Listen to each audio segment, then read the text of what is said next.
Segundo episódio do Desperta Talk, são as respostas que a gente dá para as perguntas que as pessoas nos fazem. E a pergunta de hoje é: que Jesus devo seguir? Acho que a maior confusão da igreja brasileira hoje é que muita gente que está dentro da igreja acha e acredita fielmente que é cristão, fazendo um Jesus a própria imagem e semelhança. E não é uma questão de ser só um grande erro, isso é o reflexo do que tem sido pregado nas igrejas. Tem muita igreja que vive para sua autodefesa. Prova disso, igrejas luxuosas pela parte de dentro, enormes infraestruturas, mas do lado de fora, na sua vizinhança, um acolhimento negativo. Então, riqueza por dentro e pobreza por fora. É incompatível com a palavra.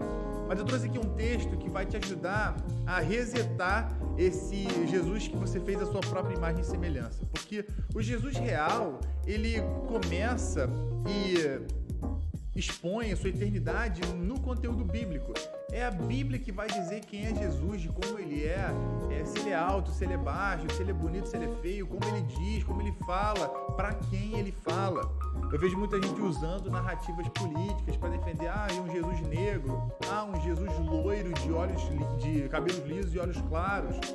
Isso tudo para tentar combinar para si a imagem e semelhança daquilo que a própria pessoa criou em resposta para o mundo, uma maneira de defendê-la. Eu queria fazer não comparativo, mas citar um paralelo de Judas. Judas, o Iscariotes, ele criou para si uma imagem, apesar de estar vendo Jesus ali, uma imagem de Jesus que ia julgar a causa própria dele. Ele absorveu para ele uma justiça determinada que era diferente da justiça de Deus. E você provavelmente pode estar fazendo isso agora. E é por isso que eu quero te despertar com o 53º capítulo de Isaías, Isaías 53. Olha comigo o versículo 4. Olha como ele expõe o Jesus real. No entanto, suas dores eram as nossas próprias enfermidades que ele carregava no seu ser. Sobre seu corpo, ele levou as nossas doenças. Contudo, nós o julgamos culpado e castigado por Deus. Pela mão de Deus ferido e torturado. Mas de fato ele foi transpassado por causa das nossas próprias culpas e transgressões. Ele foi esmagado por conta das nossas iniquidades. E o castigo, que hoje nos traz a paz, caiu sobre ele. E mediante as suas feridas, nós fomos curados. Em verdade, todos nós, tal como ovelhas perdidas, andamos errantes. Cada ser humano tomou para si o seu próprio caminho. E Deus fez cair sobre Jesus a iniquidade de todos nós juntos. Eu já vou ler o 7, mas reflete comigo acerca dessa passagem. Isaías descreve perfeitamente quem é Jesus e como é Jesus. E ele mostra que o amor de Deus não anulou a sua justiça, tampouco a sua justiça anulou o seu amor. Mas era necessário que a justiça de Deus fosse saciada. E por isso o único santo que existiu entrega a sua vida para o benefício e salvação de muitos. Significa que o próprio Deus, Jesus, coloca-se em xeque ou absorve ou propõe absorver o martírio de toda a humanidade, de toda a sua história. E a gente não está falando de pecado de um desavisado, a gente está falando de iniquidades, ou são as causas, são aqueles pecados, digamos assim, que você sabe que comete. Ele propõe aqui uma restauração entre o próprio Deus e o homem, que foi partido lá no Éden. Então, o Jesus que você faz da sua imagem e semelhança, ele não vai te salvar, porque ele não pode. Agora, o Jesus descrito em Isaías 53, por exemplo, ou em outras partes da Bíblia, como uma mensagem integral, é o único que pode te ensinar o caminho de volta para o Pai. E eu acho muito interessante, porque tem muita gente, essa pergunta provoca isso, tem muita gente achando que está salvo, por exemplo, e não está.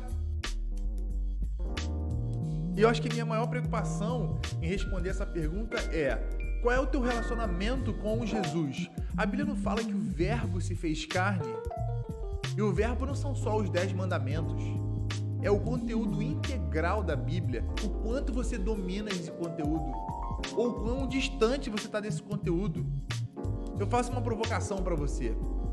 Na frase, eu e minha casa serviremos a Deus. Como você encara essa frase? Você sabe se ela é bíblica ou não?